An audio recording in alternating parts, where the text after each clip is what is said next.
Para introduzir o tema do planejamento por cenários, vou primeiro lhe contar uma história real, a história deste mapa. Vocês o reconhecem? É um mapa da América do Norte, feito na época das Cruzadas Espanholas. Só que tem algo de estranho nesse mapa. A Califórnia, como podemos ver aqui, é representada como uma ilha. Havia uma série de mapas desta forma, pois, após o primeiro ser feito assim, os seguintes tomavam isto como certo. Mas como este erro foi acontecer da primeira vez? Alguns exploradores chegaram à Califórnia pelo sul do estado, subiram um rio, porém não chegaram à sua nascente norte. Outros exploradores chegaram pelo norte, navegaram ao sul e também não encontraram a nascente do rio em que estavam. Como bons cartesianos que eram, os desenhistas de mapa juntaram os dois pontos, formaram uma linha reta e, voilá, estava criada a ilha da Califórnia. Quando os primeiros missionários quiseram levar a palavra de Deus para dentro do continente americano, eles tiveram um certo trabalho extra. Contornaram a América do Sul, aportaram na Califórnia, e como teriam que atravessar o Golfo da Califórnia quando chegassem do outro lado da ilha, eles desmontaram seus barcos, colocaram no lombo de burros e partiram para atravessar uma serra de aproximadamente 1000 metros.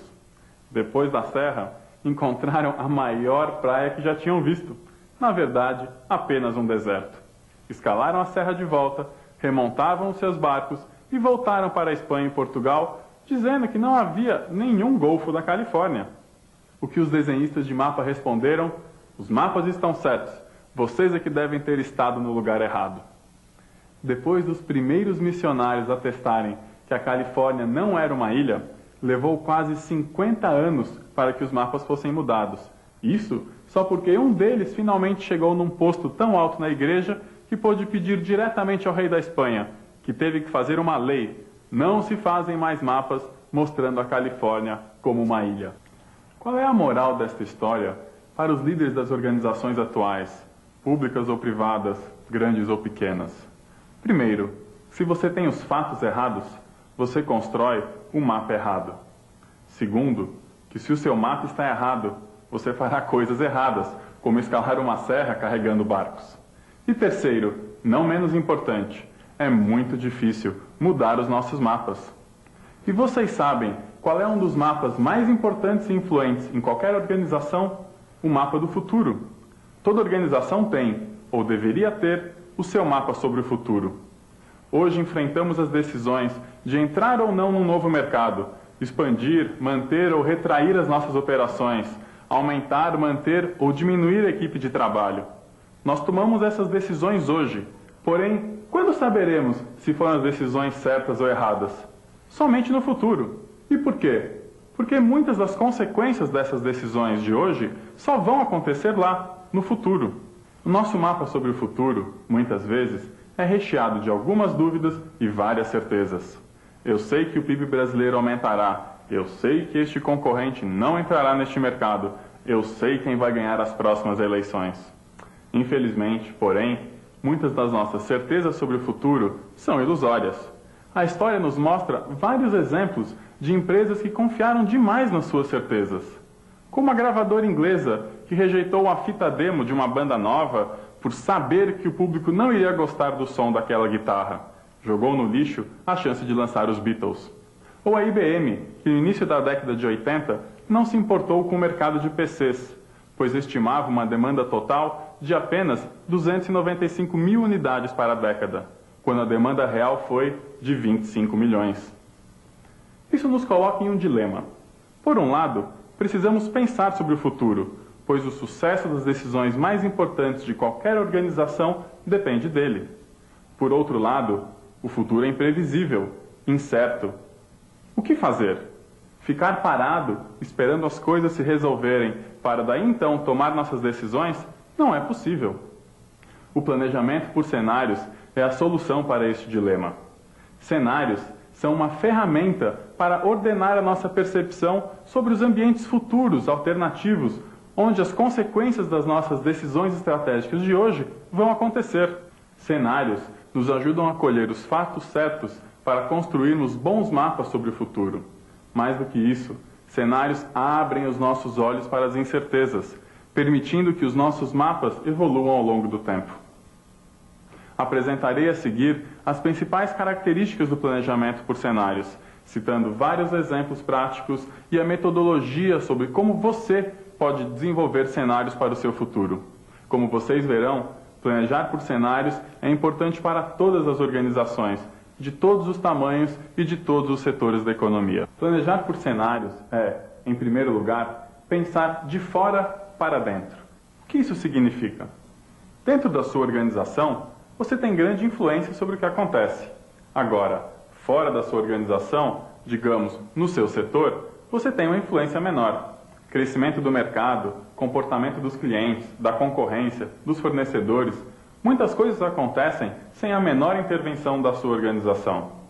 Indo mais além, no macroambiente, existem questões políticas, econômicas, sociais, tecnológicas e ambientais que sua organização tem uma influência praticamente nula.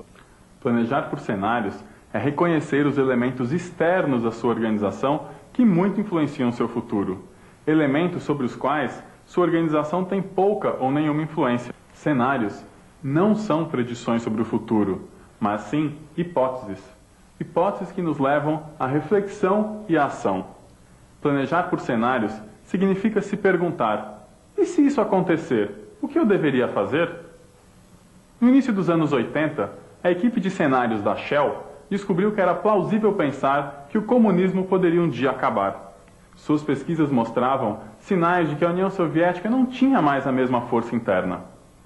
Como uma parte significativa das reservas energéticas mundiais se encontravam em solo soviético, caso o comunismo acabasse, a oferta de petróleo e gás natural aumentaria muito em todo o mundo e o preço do petróleo certamente cairia drasticamente. Eles então desenvolveram um cenário mostrando como o fim da União Soviética seria possível, estimando que o preço do petróleo se reduziria a mais de 50%. Os executivos da Shell ficaram enfurecidos. Eles estavam tomando decisões cruciais para a companhia, acreditando que o preço do petróleo subiria ainda mais. E, de repente, alguém chega falando que o preço poderá cair à metade? Acharam a história um absurdo. Mas, como aquilo era apenas um cenário, não uma previsão do futuro, foram forçados a pensar: se isso acontecesse, quais seriam as implicações para a Shell? O que a Shell deveria fazer? Com este exercício, eles aprenderam coisas muito importantes. Perceberam que se o preço do petróleo realmente caísse dessa forma, tão drasticamente, o petróleo se tornaria uma commodity. Assim, o trading, o comércio, seria muito importante e a Shell não tinha nenhuma experiência nisso. Perceberam também que os custos de operação das plataformas precisariam ser muito menores. Não importaria tanto ter a plataforma operando rapidamente para começar a faturar logo. Um custo baixo de operação era o essencial. Montar uma equipe especializada em trading e investir em pesquisas para reduzir o custo de operação das plataformas pareciam decisões inteligentes. E a Shell, mesmo sem acreditar que o comunismo poderia realmente acabar, resolveu dar os primeiros passos. À medida que o tempo foi passando e os sinais do fim do comunismo foram aumentando, como a ascensão de Gorbachev no governo, eles foram aumentando seus investimentos nessas ideias, evitando fazer os negócios com petróleo a um preço muito elevado. Quando, finalmente, o comunismo acabou, todo o mercado de petróleo foi pego de surpresa. O preço realmente despencou e praticamente todas as empresas perderam muito, mas muito dinheiro. Menos a Shell. Enquanto as outras empresas marcavam reuniões de emergência para decidir o que tinham que fazer, a Shell já estava vários passos à frente. Ela não só sabia o que seria necessário, ela já tinha feito muita coisa. Como resultado deste exercício de planejamento por cenários, em poucos anos, a Shell subiu vários postos no ranking competitivo deste mercado de petróleo.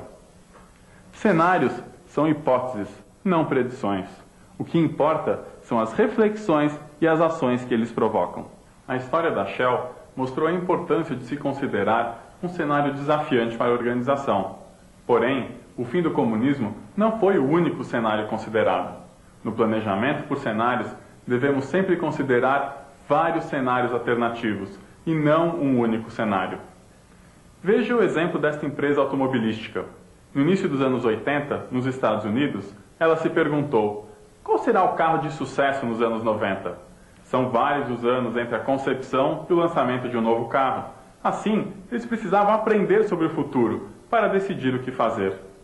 Na exploração das principais incertezas sobre o futuro, descobriram que as duas mais importantes eram o preço do combustível, eles não sabiam se seria caro ou barato, e os valores dos consumidores americanos, se os consumidores teriam valores neotradicionais, preocupando-se com o que o vizinho pensaria sobre o carro deles, ou se os consumidores teriam valores interiores, preocupando-se não com os vizinhos, mas se eles se sentiriam bem dentro do carro.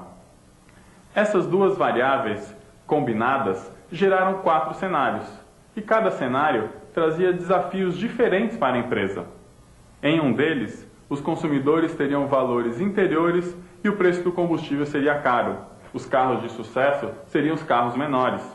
Em outro, de valores neotradicionais e combustível barato, os carros de sucesso seriam os carros possantes. Tendo explorado esses diferentes futuros, a empresa pôde decidir, com muito mais consciência, onde deveria investir. Aqui temos um outro exemplo, desta vez de uma pequena vinícola da Califórnia. Preocupada com o futuro do mercado de vinho no seu estado, suas principais incertezas eram a regulamentação do mercado de vinho, se o mercado seria aberto ou fechado à importação, e a imagem do vinho, se seria positiva ou negativa. Mais uma vez, essas duas principais variáveis criaram 4 cenários diferentes para o futuro do mercado de vinho na Califórnia. Para pensar sobre o futuro, sempre faça um planejamento por cenários, não um cenário único. Afinal, o futuro é imprevisível. Para serem úteis, os cenários devem desafiar os nossos mapas mentais. Como no caso da Shell, não adianta pensar em vários diferentes futuros como sendo um otimista, um pessimista e um realista, como muita organização faz, todos dentro de uma mesma lógica. Vejam o caso desta empresa de equipamentos de perfuração de petróleo. No início dos anos 80, ela fez uma previsão múltipla para sua demanda durante a década, com um cenário otimista, um pessimista e um realista. O que aconteceu de verdade? O futuro foi muito diferente do que eles imaginaram. O que aconteceu? Em 82, 83, o governo americano decretou uma lei de simplificação dos impostos. Até então, as empresas de petróleo nunca perdiam quando iam explorar novas reservas. Se ela achasse petróleo, ótimo. Se não achasse, tinha uma ótima dedução no imposto de renda. Com a nova lei, essa situação ganha-ganha acabou e as empresas passaram a ser muito mais cuidadosas. Como consequência, o mercado da empresa de equipamentos desmoronou. Essa lei antiga era, na verdade, o motor do crescimento do mercado desta empresa de equipamentos. Porém, nenhuma atenção foi dada a ela. A empresa fez, sim, múltiplas previsões, porém, todas dentro do óbvio, sem questionar os seus mapas mentais. Desenvolva sempre cenários que desafiem o chamado futuro oficial da empresa. Futuro oficial é aquele futuro que a empresa acha que vai acontecer. Pergunte-se, o que eu hoje tomo como certo, que se fosse diferente, mudaria drasticamente o futuro da minha organização? Nós tendemos a ser otimistas, não é mesmo? Nós não gostamos de pensar que coisas ruins podem nos acontecer, mas é importante pensar sobre elas. Se elas podem acontecer, é melhor estarmos preparados.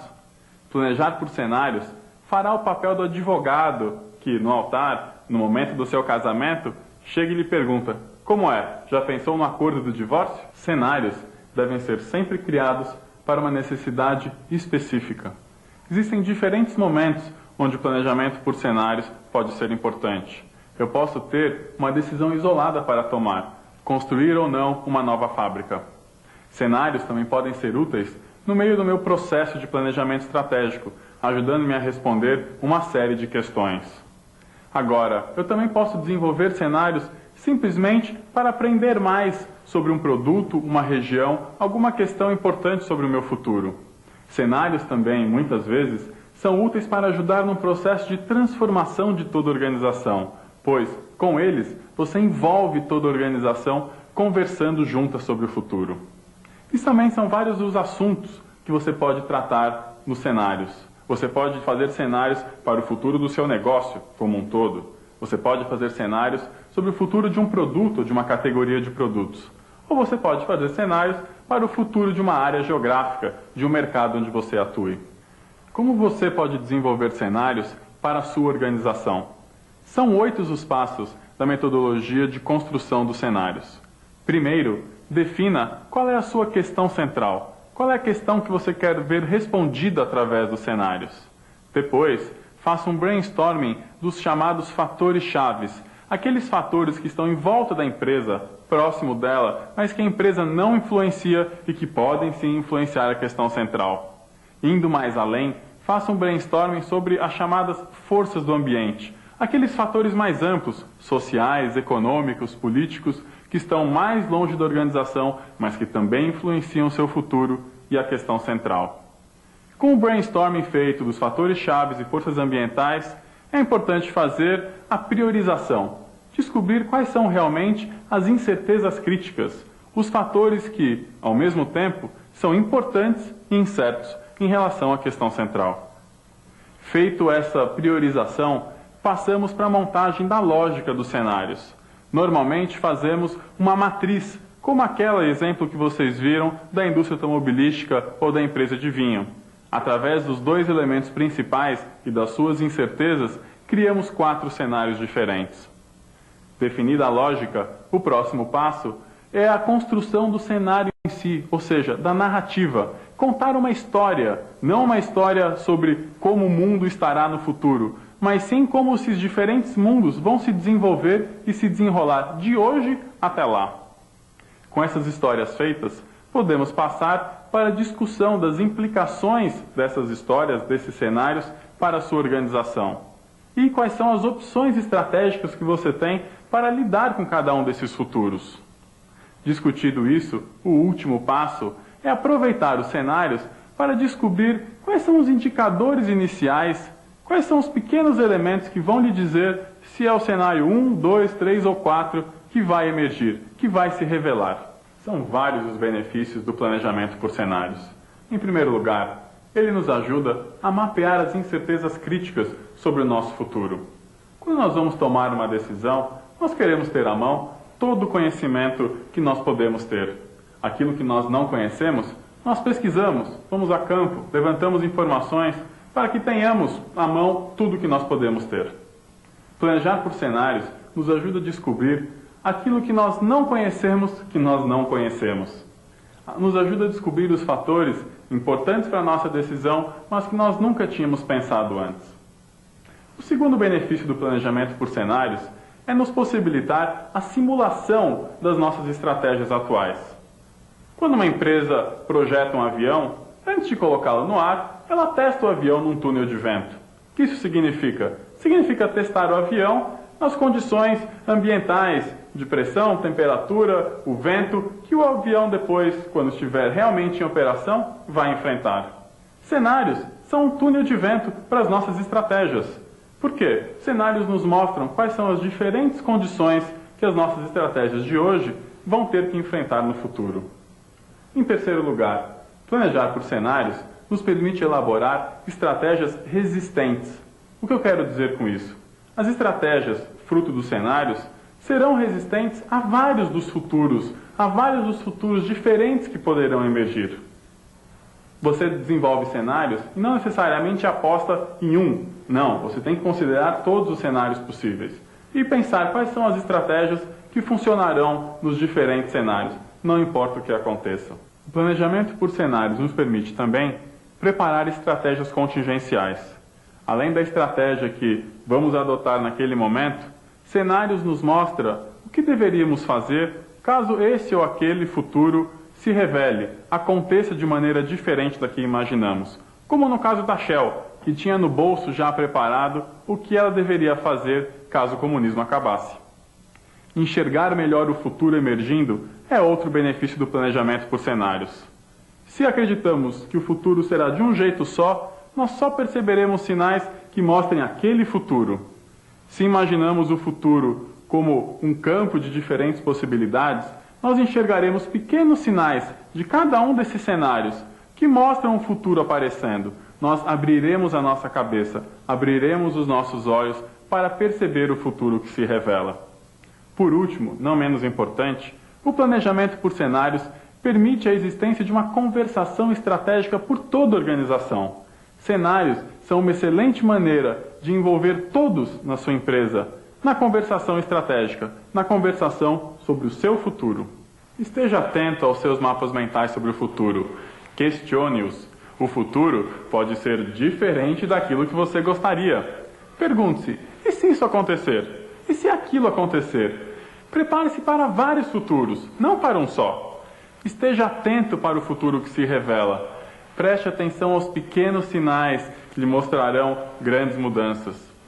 Desenvolva cenários e tenha uma pólice de seguros contra as incertezas.